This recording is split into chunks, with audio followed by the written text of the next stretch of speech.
merentasi 3 negara, Malaysia, Thailand dan Kemboja menggunakan kenderaan pacuan 4 roda dengan membabitkan jarak perjalanan hampir 4,000 km dalam tempoh 10 hari. Ini adalah cabaran yang ditempuhi generasi muda bertujuan untuk mengukuhkan perpaduan golongan muda negara ASEAN melalui aktiviti belia. Bukan sekadar konvoi, ianya adalah konvoi persahabatan dan khidmat masyarakat Malaysia, Thailand, Kemboja 2014 yang dijadikan pendekatan terbaik bagi belia Malaysia khususnya dalam menyahut matlamat ke arah Komuniti ASEAN 2015 di mana Malaysia dilantik mempengerusikan ASEAN pada tahun 2015. Bukan itu sahaja, malah ia bertujuan untuk mempromosikan Komuniti ASEAN 2015 kepada pemimpin belia Thailand dan Kemboja di samping membina hubungan dua hala dengan masyarakat Islam antarabangsa dan menjalankan ibadah korban sempena Aidiladha 1435 Hijrah. Program kali ini dianjurkan melalui kerjasama strategik antara Majlis Belia Negeri Perlis selaku penganjur, didokong oleh Majlis Belia Malaysia, Kementerian Belia dan Sukan Malaysia serta RTM sebagai rakan media utama. Usaha yang digarap ini juga mendapat kerjasama dan sokongan padu oleh Kilo 5 Bravo Motorsport Club KLBMC dan Kelab Pacuan 4 Roda yang aktif di seluruh negara. Pelancaran konvoi ini telah disempurnakan di lobi Wisma TV RTM sebagai tanda penghargaan RTM sebagai rakan penyiar utama program ini dan telah disiarkan secara langsung dalam slot Selamat Pagi 1 Malaysia. Setibanya peserta di Semarak Resort Sungai Batu Pahat Perlis, sesi suai kenal diadakan bagi memperkukuh hubungan di antara kesemua 82 orang peserta yang terdiri daripada marshal, kru teknikal, petugas media dan sukarelawan. Selain itu, kami juga turut diberi taklimat oleh Ketua Marshal, Encik Cik Adnan Cik Kadir yang lebih mesra dengan panggilan Pok Nek. Beliau memfokuskan kepada aspek keselamatan dan cara yang betul mengendalikan kenderaan semasa dalam perjalanan. Ini kerana perjalanan yang ditempuhi sememangnya menguji kecekapan mental dan fizikal para pemandu dan sukarelawan dalam berhadapan dengan situasi sukar kerana kami bakal berhadapan dengan permukaan muka bumi yang pelbagai dan cuaca yang tidak menentu. Dalam situasi seumpama ini, komunikasi dan kesefahaman antara peserta amatlah penting untuk memastikan kesemua 23 kenderaan pacuan 4 roda tidak terputus hubungan dan berada dalam satu barisan bagi memastikan kelancaran dan kelicinan perjalanan. Komunikasi adalah merupakan nadi kepada salah satu konvoi atau satu-satu pergerakan konvoi yang agak panjang. Pergerakan kami dalam jumlah 23 jumlah pacuan 4 roda mungkin mengambil jarak dalam 1.5 km hingga 2 km. So setiap kali berdepan dengan cabaran ataupun halangan, so koordinasi antara marshal runner dan juga sweeper mana kita lengkapkan dalam keadaan yang bersiap siaga. So setiap arahan daripada ketua marshal akan diterima secara tepat dan cepat daripada marshal-marshal yang terlibat, yang mana kami menggunakan kaedah-kaedah ataupun singkatan-singkatan kod yang mana kami mempraktikkan dalam fonetik alfabet dan juga penggunaan cue code dalam setiap arahan. Dan juga satu lagi kaedah yang kita gunakan iaitu kaedah KISS, iaitu keep it short and simple. Setiap arahan mesti jelas dan tepat. Yang mana kita tahu setiap junction ataupun cabang-cabang jalan yang agak congested memerlukan pemerhatian dan juga maklumat yang tepat dan cepat daripada ketua marshal. Dalam ekspedisi ini, para pemandu juga harus tahu dan mahir menggunakan radio amatur dan beberapa alat bantuan lain bagi memudahkan perhubungan. Yang ini adalah frekuensi yang digunakan untuk konvoi secara umum. Dan satu lagi frekuensi yang digunakan untuk informasi kecemasan daripada peserta-peserta konvoi. Begitu juga dengan penggunaan kaedah UHF ataupun HF dalam keadaan yang agak tertekan ataupun dalam congested. So pancaran secara HF kita akan gunakan untuk memastikan jarak perhubungan kita berjalan jauh. Dan juga gadget-gadget lain kita telah lengkapkan dengan alat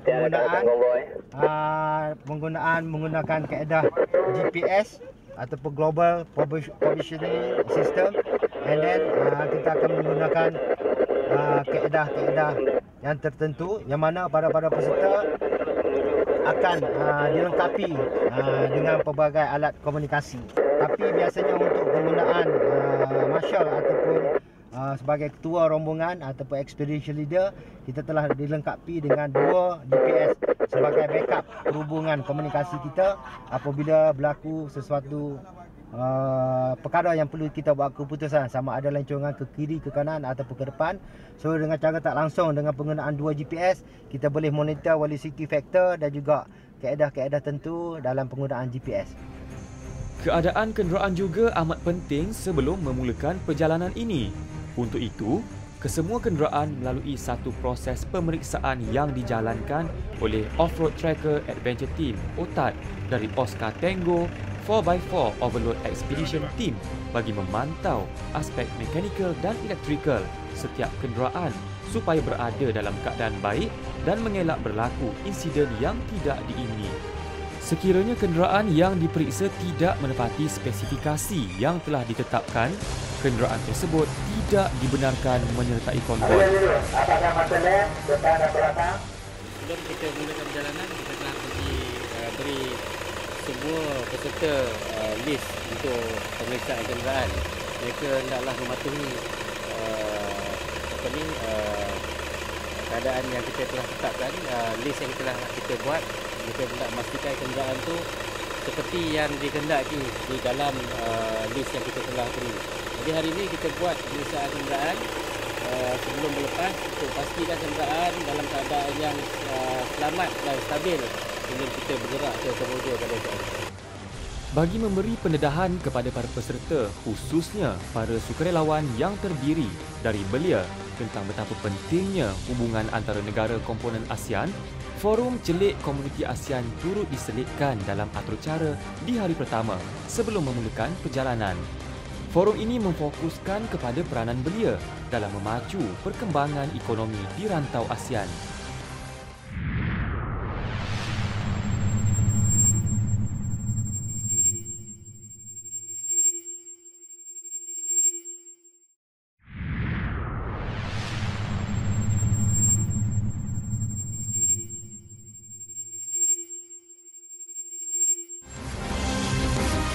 Kini tibalah masa yang ditunggu-tunggu, saat untuk memulakan perjalanan dalam konvoi persahabatan dan khidmat masyarakat Malaysia, Thailand, Kemboja 2014.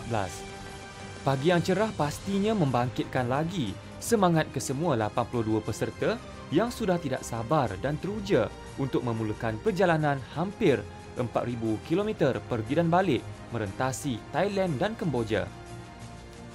Perjalanan ini bakal menemui penghujung di Kampung Spur dan Kampung Okrai, Kemboja bagi menjalankan aktiviti khidmat komuniti sekaligus menyahut seruan ke arah Komuniti ASEAN 2015. Taklimat ringkas diberikan oleh Ketua Marshal sebagai pesanan terakhir kepada semua peserta di samping bacaan doa bagi memohon barakah dan kesejahteraan sebelum memulakan perjalanan.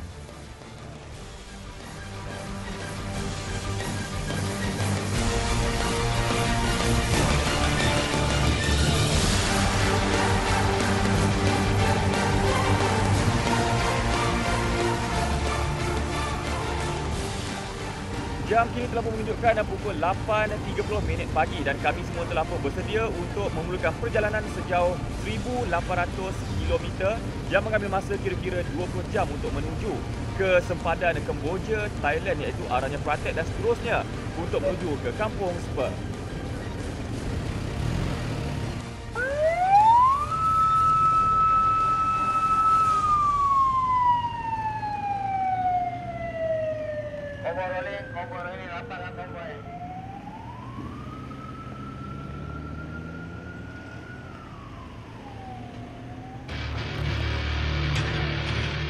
Perjalanan nampaknya dipermudahkan apabila tiada sebarang masalah semasa pemeriksaan dokumen dijalankan oleh pegawai imigresen di Kompleks Imigresen Padang Besar Sempadan Malaysia Thailand. Cuaca juga dilihat baik pada sebelah pagi sehingga tengah hari sepanjang perjalanan di negara Gajah Putih ini. Kami melihat lanskap muka bumi dan struktur binaan rumah di tepi jalan tidaklah jauh berbeza dengan di Malaysia. Cuma, dilihat banyak binaan seperti tokong atau rumah ibadah dengan struktur binaan bumbungnya yang unik bagi penganut agama Buddha yang merupakan agama utama di Thailand. Namun, cuaca yang cerah bagaimanapun tidak berpanjangan. Kini awan bertukar mendung dan hujan renyai mulai turun. Pada pukul 3 petang, para peserta berhadapan dengan cabaran yang pertama di mana hujan turun semakin lebat di sepanjang perjalanan bermula dari Fatalung. Jarak penglihatan kini hanya sejauh 200 meter dan memaksa para pemandu memperlahankan kenderaan 60 ke 70 km sejam. Cuaca tidak menentu ini berlarutan hingga ke malam. Walaupun ada sebuah kenderaan yang mengalami masalah ketika dalam perjalanan, namun semua itu berjaya diselesaikan oleh pegawai mekanikal dari Jet Carrera yang mempunyai kepakaran dalam mengenal pasti punca kerosakan dan seterusnya membaikinya supaya perjalanan yang berbaki, kira-kira 1000 km, mampu diteruskan. Di kesempatan yang ada ini juga, Pok Ne bersiap sedia untuk mengetuai senaman ringan bagi memastikan kesemua peserta cergas walaupun sudah larut malam. Walaupun hanya singgah seketika sahaja di stesen minyak ini, kelihatan senaman ringkas seumpama ini yang dilakukan sepanjang perjalanan dapat memupuk semangat setiakawan dan kerjasama berpasukan di dalam konvoi. Kemesraan yang terjalin ini sedikit sebanyak membantu menghilangkan stres semasa pemanduan. Perjalanan masih lagi diteruskan walaupun hari sudah pun malam. Namun kami sempat untuk berehat seketika apabila tiba di hentian rehat Kuisarai yang terletak di Chumpon. Di kesempatan ini, para pemandu dan sukarelawan mengambil peluang untuk berehat seketika mengumpul tenaga sebelum meneruskan perjalanan. Hari ketiga, kami masih lagi berada dalam perjalanan menuju ke arahnya Pratet, sempadan Thailand Kemboja. Kali ini kami bakal menuju ke Bangkok, ibu kota Thailand yang terkenal dengan jolokan The City of Jam atau kota kesesakan lalu lintas.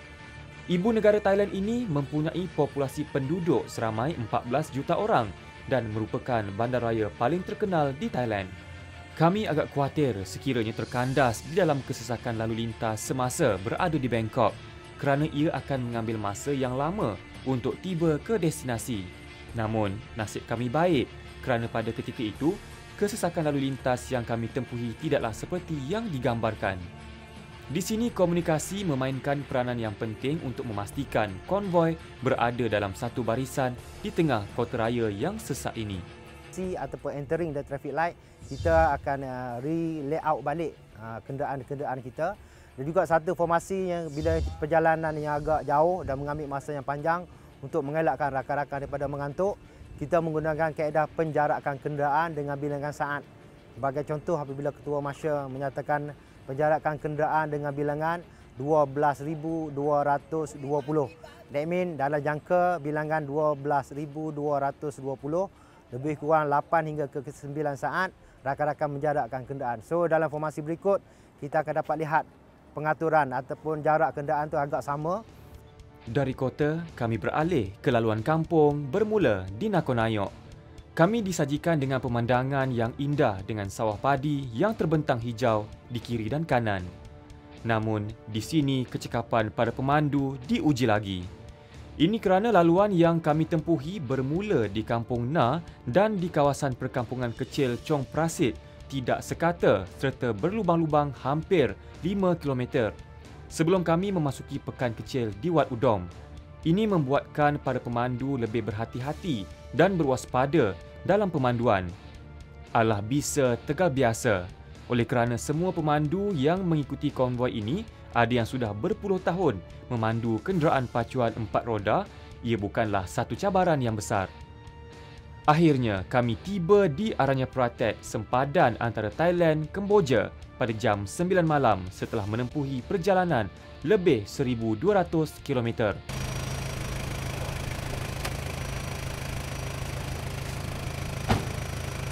Alhamdulillah, setelah menempuhi lebih 36 jam perjalanan, kami selamat sampai di Aranya Pratet, merupakan sempadan antara Thailand dan juga Kemboja. Dan kini kami akan check-in di Border Hotel. Di sini kami bermalam di Border Hotel sebelum memulakan perjalanan ke Kampung Spur dan Kampung Okrai esok. Untuk sampai ke sini bukan senang, kita memerlukan tenaga fizikal dan memerlukan kekuatan mental.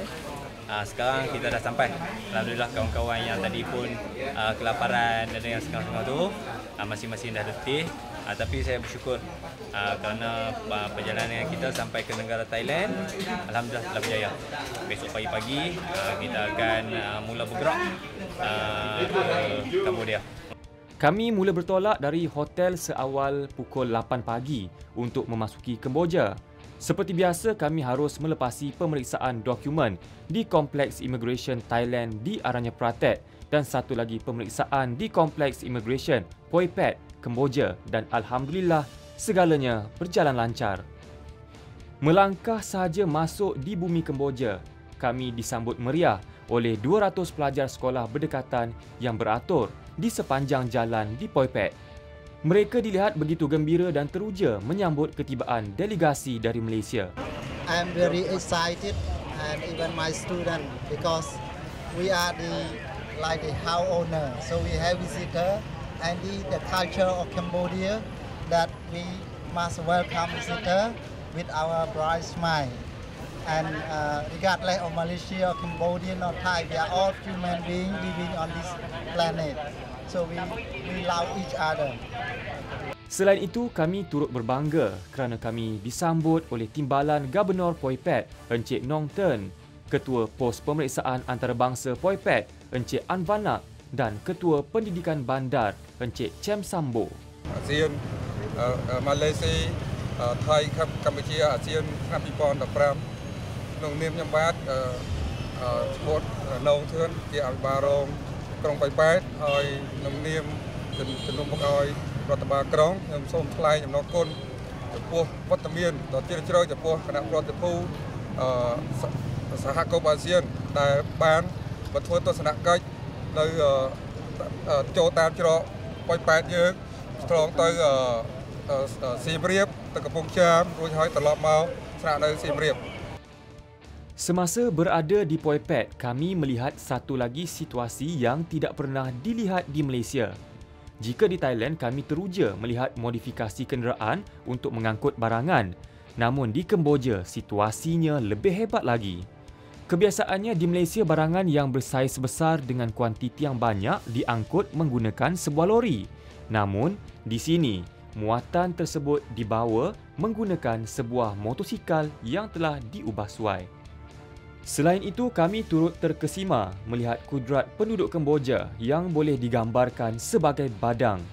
Mereka mampu untuk menarik timbunan muatan seperti sayuran, buah-buahan dan barangan lain untuk dibawa ke pasar berdekatan dengan tulang 4 kerat.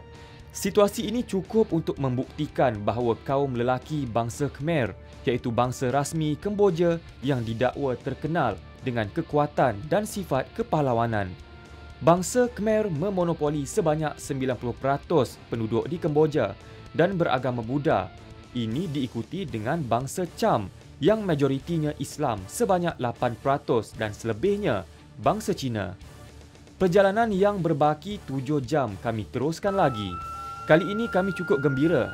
Akhirnya, kembara ini bakal menemui penghujung destinasi di Kemboja iaitu Kampung Spur dan Kampung Okrai, kawasan perkampungan komuniti Islam Kemboja untuk melakukan aktiviti khidmat komuniti.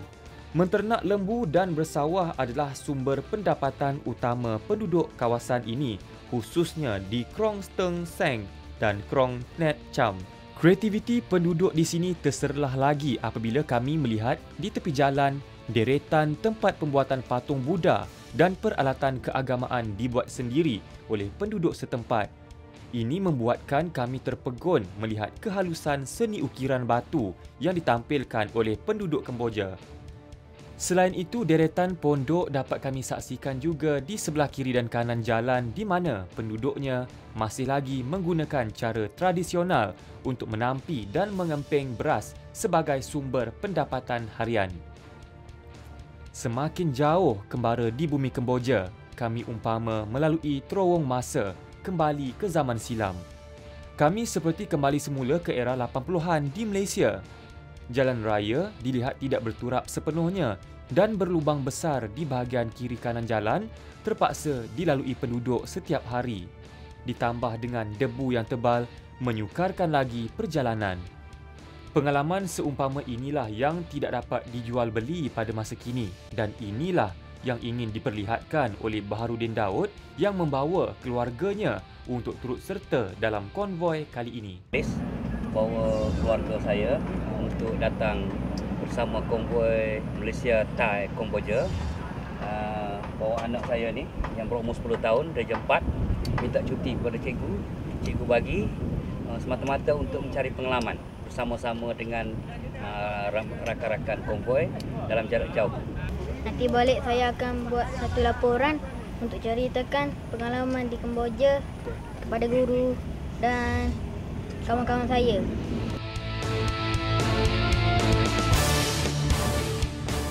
Menyusur masuk ke kawasan perkampungan di Kemboja bermula di Kampung Tom menguji ketahanan mental dan fizikal para pemandu serta kesabaran para peserta lain. Walaupun jarak sebenarnya hanyalah 20 km sebelum tiba di Kampung Spur, namun kami terpaksa mengambil masa hampir sejam berlambung di dalam kereta melalui jalan yang serba daif ini. Setelah berhempas pulas meredah permukaan jalan yang berlubang teruk, akhirnya kami selamat tiba di perkampungan komuniti Islam di Kemboja, iaitu Kampung Spur tepat jam 9 malam setelah hampir 36 jam perjalanan. Bersyukur kerana tiada insiden yang tidak diingini berlaku sepanjang perjalanan dan kami disambut ceria oleh penduduk kampung yang menantikan ketibaan kami sejak dari siang. Saksikan siri seterusnya untuk lebih mendekati komuniti Islam di Kemboja dan aktiviti khidmat masyarakat yang dilakukan oleh peserta konvoi bersama dengan Persatuan Belia Kemboja.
Akhirnya, setelah hampir 36 jam perjalanan dengan jarak hampir 2000 km, konvoi persahabatan dan khidmat masyarakat Malaysia, Thailand, Kemboja kini tiba ke destinasi yang dituju, Kampung Spur dan Kampung Okrai, negeri Kampung Cham, Kemboja. Assalamualaikum.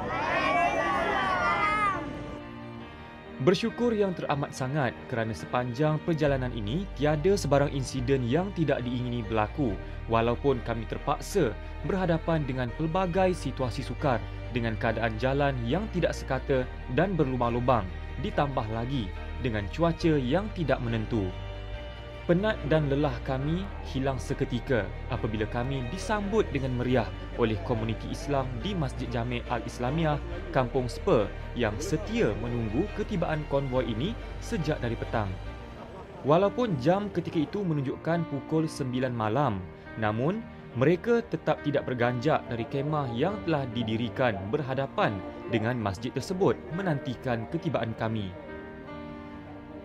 Kami juga tidak sabar rasanya untuk berjumpa dengan penduduk Kampung Spa dan Kampung Okrai yang cukup mesra ini.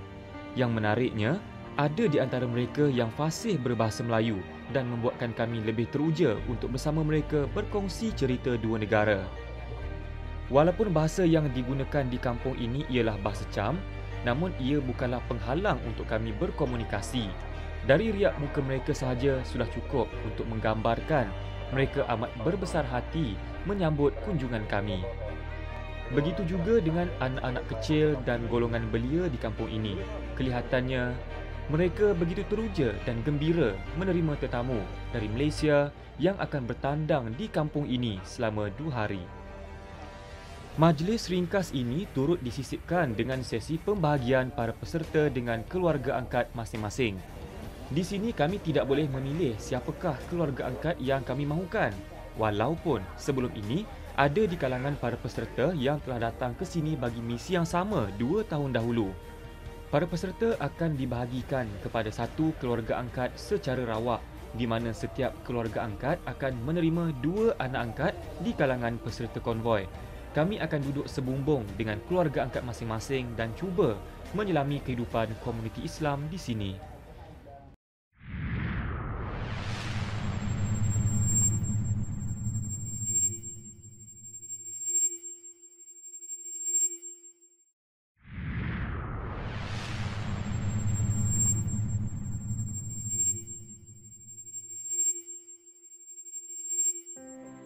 Sambutan Hari Raya Aidiladha dipenuhi dengan pelbagai aktiviti yang telah diatur oleh Exco Majlis Belia Negeri Perlis bagi mengerat dan memperkukuh hubungan antara para peserta dan penduduk kampung.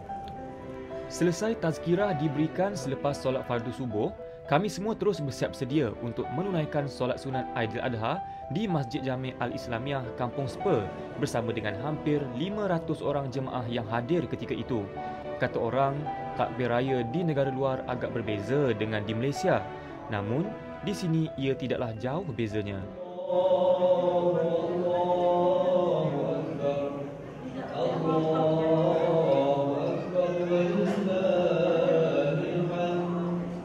Kesyahduan gema takbir raya ini sedikit sebanyak membuatkan kami kebanyakannya tersentuh hati mengenangkan keluarga yang ditinggalkan di Malaysia untuk menjayakan program kali ini. Namun, inilah pengorbanan yang harus dilakukan oleh kesemua 82 orang peserta konvoi, khususnya para belia dalam menyahut saranan ke arah Komuniti ASEAN 2015.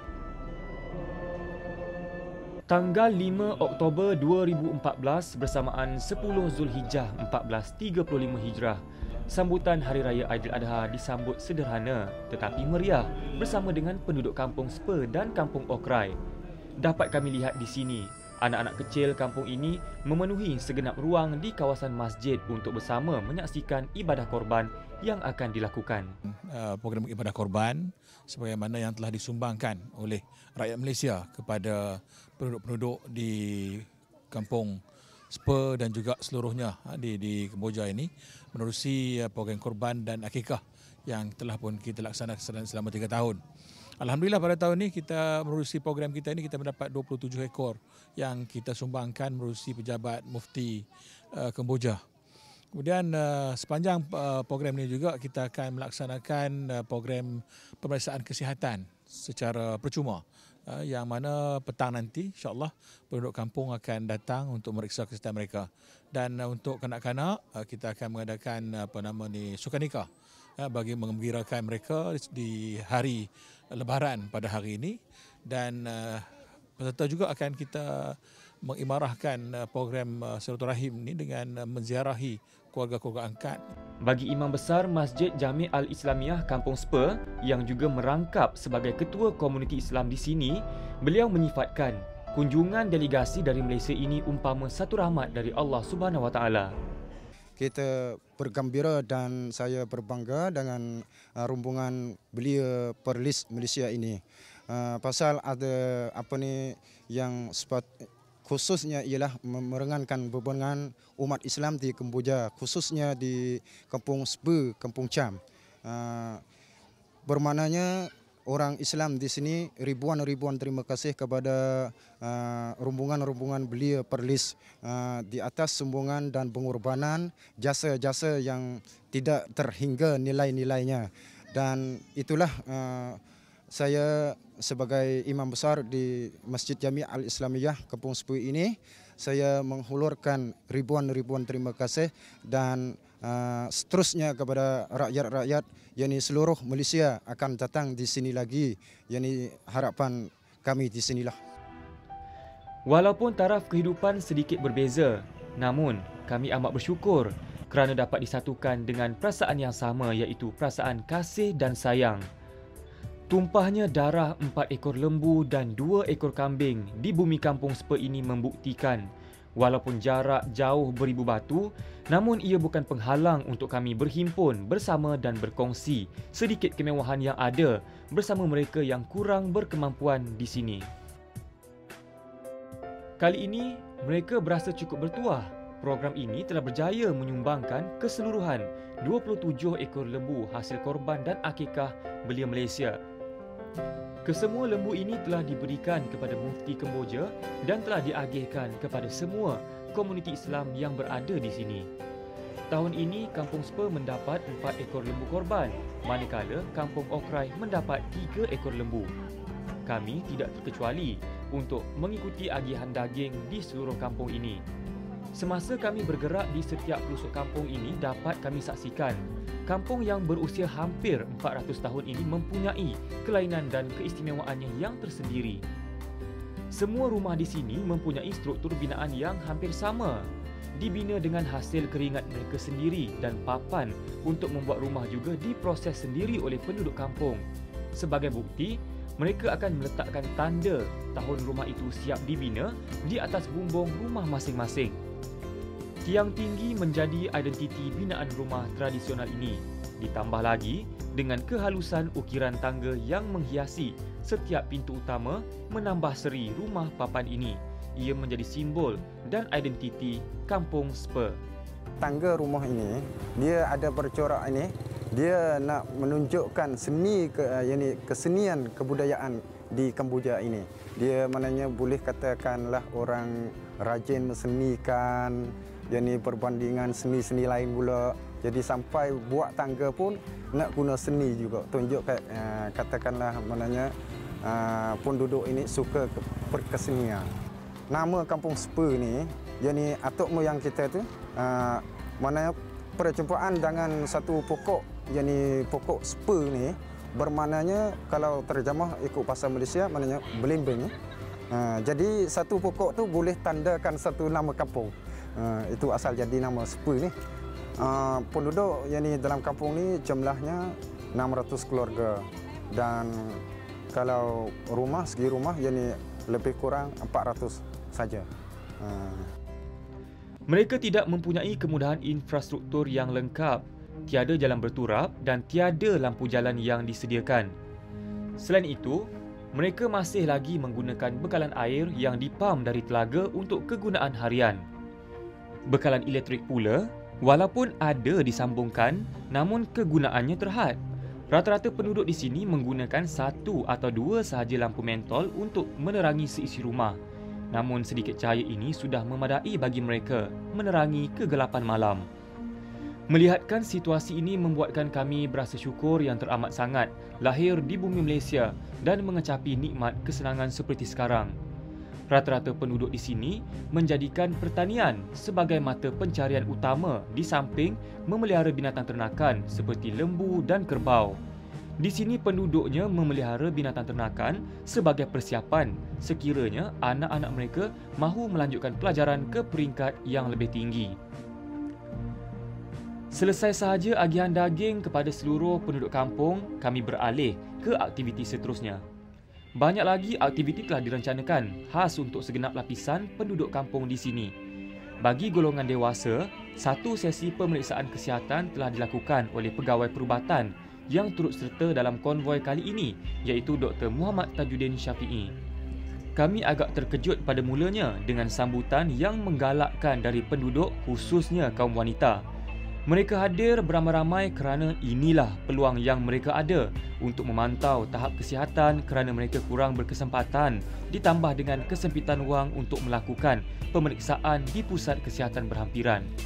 Berbeza dengan golongan belia, aktiviti lain turut dimuatkan mengikut kesesuaian. Kali ini kami turut serta bersama dengan belia Kampung Spa dan Okrai untuk melakukan tugas khidmat komuniti iaitu mengecat bangunan Madrasah An-Nikmah Kampung Spa. Kesemua cat yang dibekalkan ini adalah hasil sumbangan dari rakyat Malaysia yang prihatin tentang keadaan komuniti dan saudara se-Islam di sini.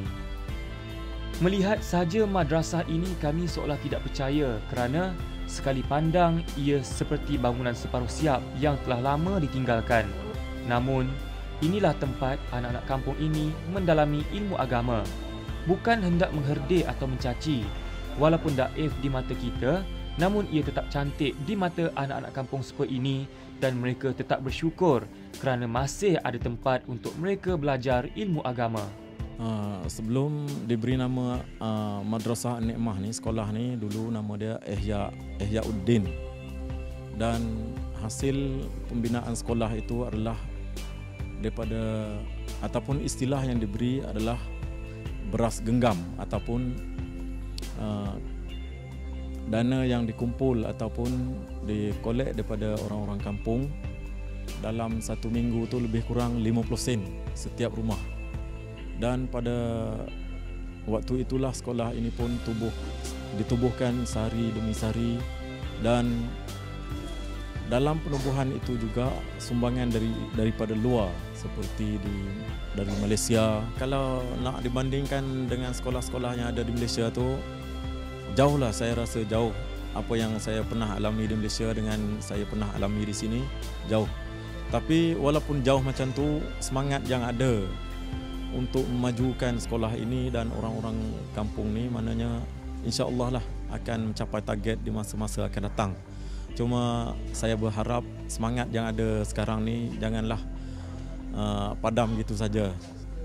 Saya merasa sangat gembira kerana dengan sumbangan yang telah diterima tadi, dan saya tak tahu nak balas jasa baik rombongan daripada Malaysia macam mana, hanya Tuhan saja yang dapat membalas segala jasa baik rombongan yang telah menyumbang untuk sekolah An-Nikmah Spa ini. Yang menariknya, mereka turut diajar bahasa Melayu sebagai bahasa perantara untuk memudahkan komunikasi kerana kebanyakan dari mereka akan merantau ke Malaysia untuk melanjutkan pelajaran dan mencari peluang pekerjaan.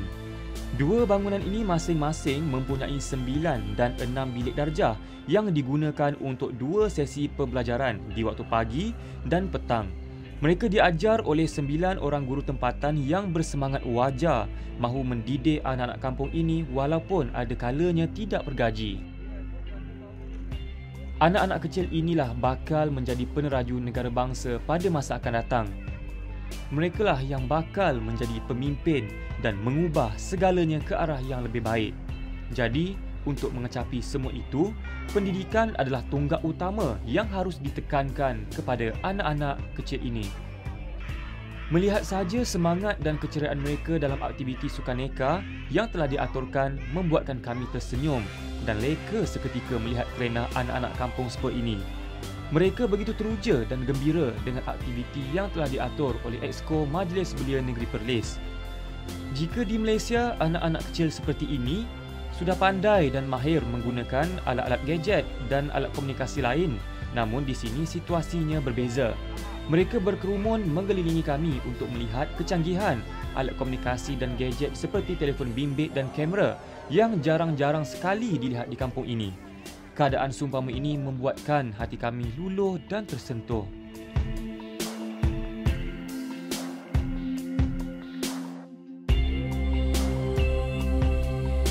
Pengalaman tu memang tak dapat dilupakan lah, sebab saya sendiri memang ada soft spot untuk budak-budak.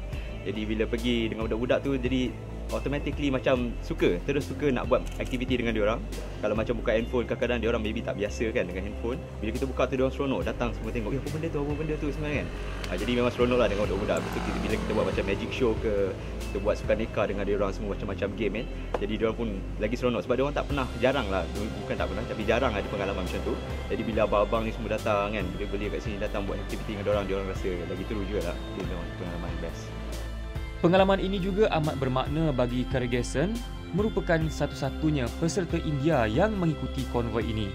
Sebagai non-Muslim lah dalam program ini, saya seorang juga non-Muslim. Banyak yang saya perlui. Antara kelayan yang dijumpai adalah biasanya kami naik, saya biasa buat program khidmat masyarakat. Sebenarnya naik flight, turun flight, tu settle, packing balik, naik balik. Tapi konvoi ini kita dapat tengoklah banyak benda, terutama dari segi kemungkinan diorang. Sebab kalau kita naik flight, turun bandar, turun situ, naik kereta. Tapi bila kita melalui konvoi ini, melalui perkampungan mereka, banyak saya tengoklah perbezaan dia. Lagi satu, ini first time saya turun ke kampung Islam, membantu orang-orang masyarakat Islam.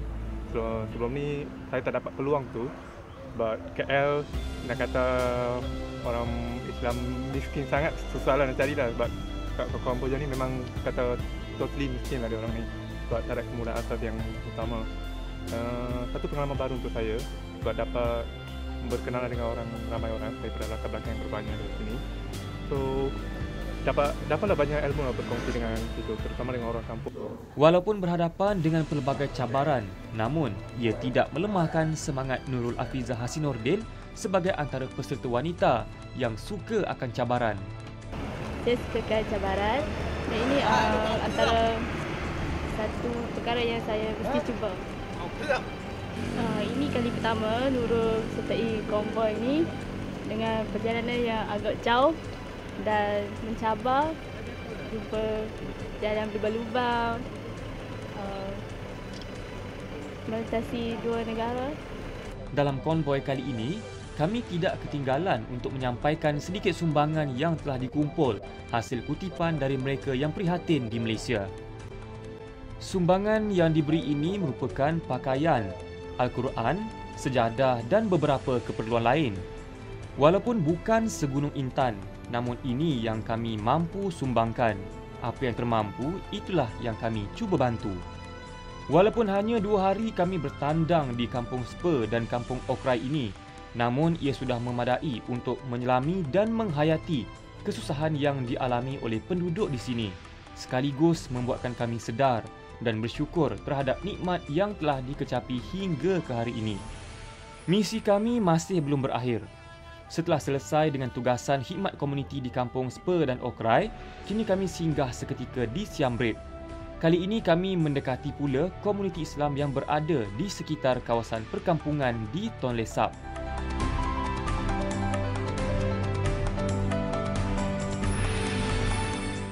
Bertempat di Madrasah Al-Rafi'ah Tonle Sap, kami diiringi oleh Majlis Belia Kemboja untuk memberikan sedikit sumbangan kepada 50 keluarga yang kurang berkemampuan di sini. Antara yang disumbangkan ialah keperluan harian seperti beras, susu dan gula.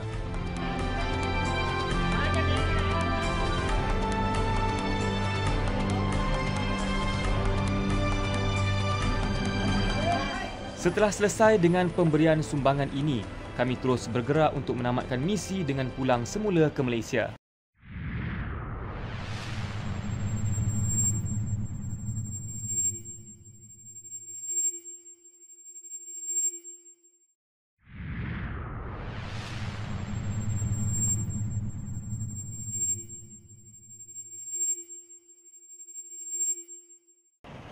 Kami amat berbesar hati kerana ketibaan kami di Muzium Kota Kayang Perlis disambut sendiri oleh Raja Muda Perlis, Duli Yang Teramat Mulia Tuanku Said Faizuddin Putra Ibni Tuanku Said Sirajuddin Jamalul Lail yang mencemar duli menyambut ketibaan kami. Ini adalah penghormatan terbesar bagi kami dalam konvoi kali ini. Para peserta, petugas media dan marshal turut diberi penghargaan setelah 10 hari menjelajah dan menempuh pelbagai cabaran dan kesukaran. Alhamdulillah, sepanjang perjalanan konvoi kita, saya melihat selama 8 hari perjalanan program kita ini, pada akhirnya apa yang kita sasarkan, objektif dan matlamat yang kita buat untuk program konvoi persahabatan ini saya melihat amat positif dan ia mencapai sasaran dan matlamat dan objektif yang kita telah buat pada masa awal konvoi ini dahulu. Saya melihat dan sebenarnya itulah matlamat saya dan juga rakan-rakan di Majlis Belia Malaysia, Kementerian dan juga di Majlis Belia Negeri Perlis. Kita ingin, salah satu objektifnya adalah untuk menghubungkan silaturahim di kalangan peserta-peserta. Saya melihat hubungan selama 10 hari ini dalam konvoi ini, ia telah merapatkan hubungan dan juga membina hubungan-hubungan baru. Terutama sekali di kalangan rakan-rakan media sendiri, tidak lupa juga. Di kalangan kelab-kelab 4x4, urus tiap program dan juga sukarelawan-sukarelawan yang kita bawa. Program ini jelas telah mencapai objektif yang telah ditetapkan dan diharap hubungan yang terjalin antara tiga negara ini akan terus kukuh pada masa akan datang. Konvoi persahabatan dan khidmat masyarakat Malaysia, Thailand, Kemboja adalah jambatan yang menghubungkan belia Malaysia dengan masyarakat di rantau ASEAN khususnya dalam menyahut seruan ke arah Komuniti ASEAN 2015.